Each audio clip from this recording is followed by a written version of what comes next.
কেন্দ্রীয় কর্মসূচির অংশ হিসেবে ছাত্র জনতার গণ অভ্যুত্থান পরবর্তী রাষ্ট্র সংস্কারের হিসেব চরমনায় ঘোষিত 9 দফা বাস্তবায়নের দাবিতে আয়োজিত আজকের এই বিশাল সমাবেশের সম্মানিত সভাপতি, উপস্থিত জেলা নেতৃবৃন্দ, সমবেত তৌহিদি জনতা, সকলকে ইসলামী আন্দোলন বাংলাদেশ ঝিনাইদহ জেলা শাখা কমিটির পক্ষ থেকে আন্তরিক মোবারকবাদ জানাচ্ছি।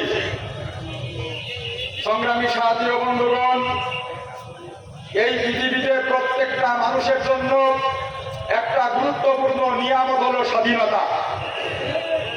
আজকে দীর্ঘদিন পরে, দীর্ঘ 12-13 বছর পরে এইভাবে স্টেজ করে স্বাধীনভাবে আজকে আমরা এখানে কথা বলার সুযোগ পেয়েছি। সকলে বলে আলহামদুলিল্লাহ। 712 ঈসাই খ্রিস্টাব্দে মোহাম্মদ বিন কাসিম রহমতুল্লাহ আলাইহি ম্যাকারনের পথ ধরে এই ভারতীয় উপমহাদেশে রাজা তাহিরকে পরাজিত করে এই উপমহাদেশকে স্বাধীন করার সূচনা করেছিলেন।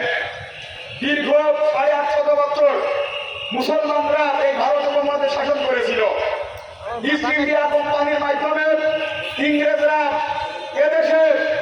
এদেশের এই উপমহাদেশের বিভিন্ন দালালদের সহযোগিতায় ইংরেজরা 1757 সালের 23 জুন পলাশী যুদ্ধের মাধ্যমে নবাব সিরাজউদ্দৌলাকে পরাজিত করে এদেশের স্বাধীনতার সূর্য অস্তমিত হয়েছিল।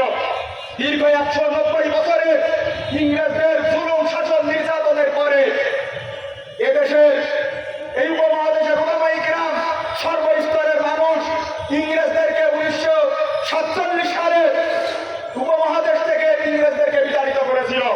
আপনারা ইতিহাস থেকে জানেন, 14 আগস্ট পাকিস্তান স্বাধীনতা লাভ করেছিল, 15 আগস্ট স্বাধীনতা লাভ করেছিল ভারত।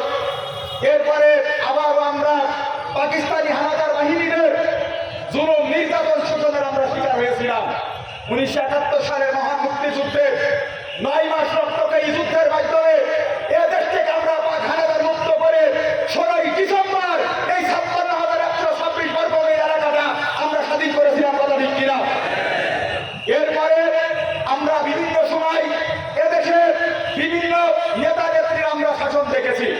সাম্য, মানবিক মর্যাদা, সামাজিক ন্যায় বিচার প্রতিষ্ঠার লক্ষ্যে এদেশের মানুষ 1971 সালে স্বাধীনতা যুদ্ধে অংশগ্রহণ করে এদেশটাকে স্বাধীন করেছিল। কিন্তু দীর্ঘ 53 বছরে এদেশের মানুষ স্বাধীনতার সুফল পাইছিল নাকি? কথা ঠিক কিনা? গত 16 বছর এই আওয়ামী ফাঁসিবাদের খুনি সরকার বাংলাদেশের সবকিছু ধ্বংস করেছিল। এই সরকার যে মহাসড়কের যে উন্নয়ন, বিভিন্ন সময় তাদের মুখ থেকে তো ফেনা উঠত। আমি গত একটা সমাবেশে বলেছিলাম যে আওয়ামী লীগের ডিকশনারিতে 2টা শব্দ নাই, একটা হলো মিথ্যা, 2 নম্বর হলো লজ্জা। ওদের ডিকশনারিতে তারা মিথ্যা নাই, যা বলতো তাই সত্য। এই জালিম সরকারের খুনিয়াই স্বৈরাচারী এই শেখ হাসিনা সরকার বাংলাদেশে যে ঋণকে রেখে গেছে এদেশের 18 কোটি মানুষের উপরে 99.3 বিলিয়ন ডলার এদেশ থেকে গত 16 বছরে পাচার হয়েছে। 94 বিলিয়ন মার্কিন ডলার এদেশ থেকে বিদেশে পাচার হয়েছে।